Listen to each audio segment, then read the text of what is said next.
G'day, I'm Cahn, and in this video I want to see if a portable power station like this can actually stand up to real Aussie conditions. Because if you're out camping or fall driving, or even using this at home in the shed or on the job site, you want to know that it's going to last. So Jackery have sent me out their new Explorer 1500 Ultra, and I could have just done your typical unboxing video or a breakdown of the features, but I actually wanted to put it to the test properly because this is apparently IP65 rated, it's shockproof to level 9 seismic standards, and it'll supposedly survive a 1 meter drop. So I want to put those to the test.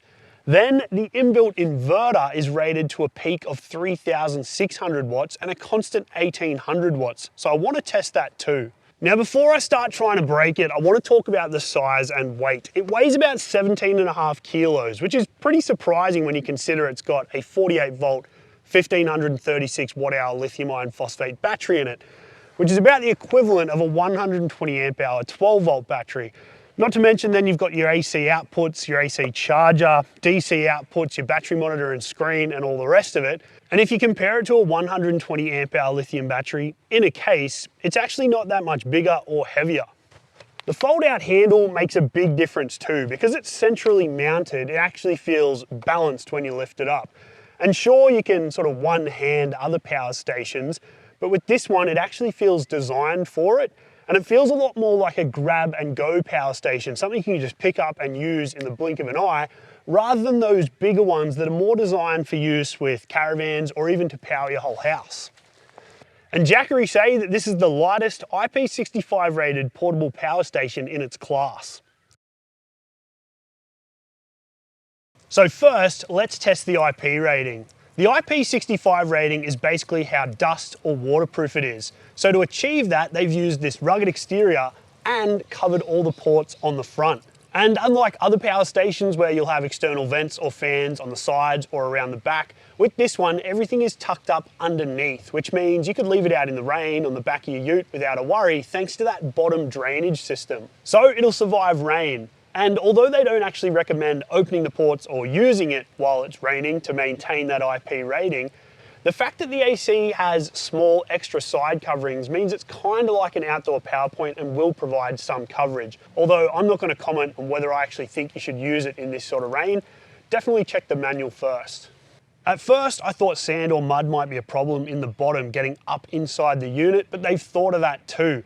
This is entirely removable and then you can actually wash out the entire heatsink, so no worries there. It feels a bit strange to do and it's pretty interesting, but it does work. One final important note. I've worked for more than a decade with outdoor products, and in that time I've seen the big difference between marketing and legal. So Jackery actually show this on their website as being waterproof, and they show it being used in the rain. But in the manual there are some strongly worded cautions against that. So like anything electrical, make sure you use common sense and be safe.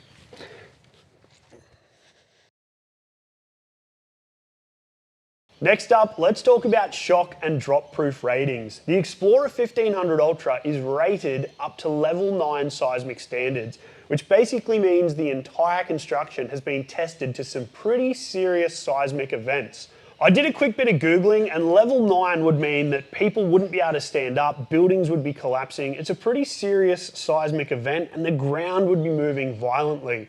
But in Australia, I reckon it translates better to how this would handle tough tracks and corrugations. It can also survive a 1 meter drop. And again, while I don't recommend this, if you're throwing it in the ute or trailer, it's not like you're going to be babying it. So I've marked out 1 meter height. I'm going to drop it and see how it goes.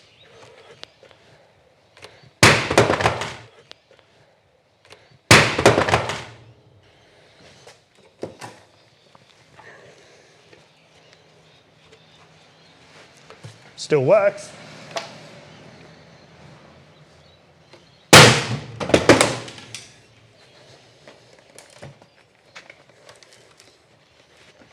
Still good. 1 meter onto a concrete slab. I was genuinely nervous about that, but let's see how it goes. Still turns on, which is a great start. Now I've got an 1850 to 2200 watt kettle to see if it still works.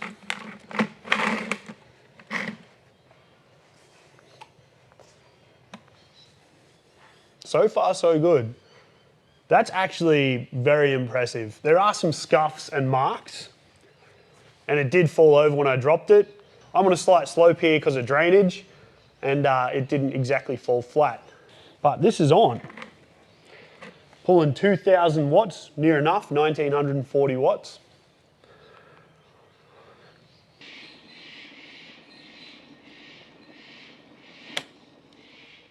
I'm very impressed by this thing. I'm going to pull it apart and see whether there's any internal damage, but the fact it's still working is unreal. Now honestly, aside from the fun of dropping this thing, this is probably the test that most people are interested in. Can this actually output what it says it can? So I'm going to progressively load it up with lights and then eventually test it at the full peak surge with an angle grinder as well. So this is a 48 volt nominal system, which means the inverter should be fairly efficient, but I still want to test those claims. Jackery say that this can do 3,600 watts peak output, 2,000 watts for 15 minutes, and 1,800 watts constantly. So let's get into it. As usual, I'm starting with halogen globes because it means that I can progressively add more load. So this way I can test 300 watts all the way up to 1,800 watts, then we can test the peak and we'll see what happens. So 1,800 watts, no stress so far. I'm now going to plug in all 4 of these 500 watt halogens and turn these ones off.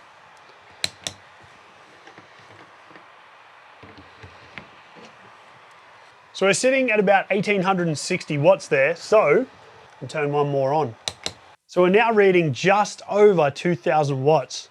Let's give it 10-15 minutes and see how we go. So we're about a minute away now from being 15 minutes and it's doing it perfectly. The fan is working, the heatsink really isn't even warm. I did have to move some of these lights away because they were heating up the side of the power station. So now I'm going to connect the angle grinder. This is 1,200 watts in addition to the 2,000 watts that I'm already running. So surge power of 3,600 watts for 5 seconds. At least I'll be able to check 3,200 watts.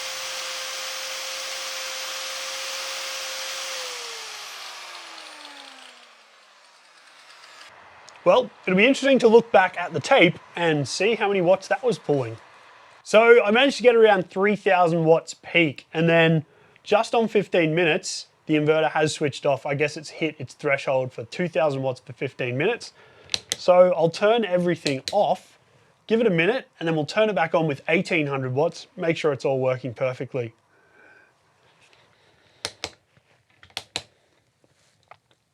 Well, there you go. Back up at 1,800 watts. No worries. One of the issues with some of the smaller power stations is that they're not paired with a powerful enough inverter. So you might only have a 1,000 or a 1,200 watt inverter and you can't run multiple appliances at once. You end up having to juggle what you want to run. So you're unplugging things and plugging other things in. But you don't have that problem with this unit because it does have that 2,000 watt 15-minute runtime. You've basically got a 2,000 watt inverter for all intents and purposes, as long as you're not using it for an extended amount of time. And even then, if you do want to use this from 100% all the way to 0%, you can probably do that at a consistent 1,800 watts, which is going to cover most appliances anyway. Things like small air fryers, induction cooktops, and even most kettles. So whether you're on the job site or at the campsite, you'll be pretty stoked with this. So based on the fact you can drop this thing from a meter and it'll survive, you can completely soak it, and you can load it up to 3,600 watts peak output, basically it's matching the slogan that they're going for, which is ultra rugged, ultra reliable. In terms of outputs, the Jackery Explorer 1500 Ultra has one 12 volt 10 amp SIG socket style outlet. It's got a 100 watt USB-C, a 30 watt USB-C, and an 18 watt USB-A. Then it's got the two 240 volt AC outlets. So not a whole lot of DC outputs, but enough to run a portable camping fridge and charge most of your devices. And if you did need more DC capability, you could always use something like an AC to DC power supply or an AC to DC converter. But at that stage, you may as well just use the AC ports directly to run your devices or appliances. Because this is a 48 volt battery, the step-up conversion shouldn't be too inefficient.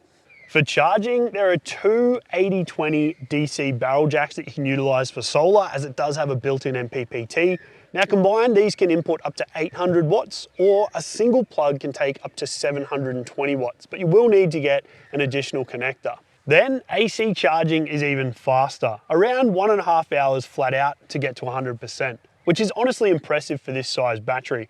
It also functions as an uninterrupted power supply, or UPS, which means you don't need to just leave it in the ute or the vehicle. It's also great around the house as well. Basically, if you're powering it from an external source and then running appliances off it, it'll actually switch over to powering the device completely off the Jackery if you lose input power. So if you had a blackout, it's great for backup power, but it's also a great way to keep a computer running, a network, or a security system, because the switchover is done within 20 milliseconds. You probably won't even notice it.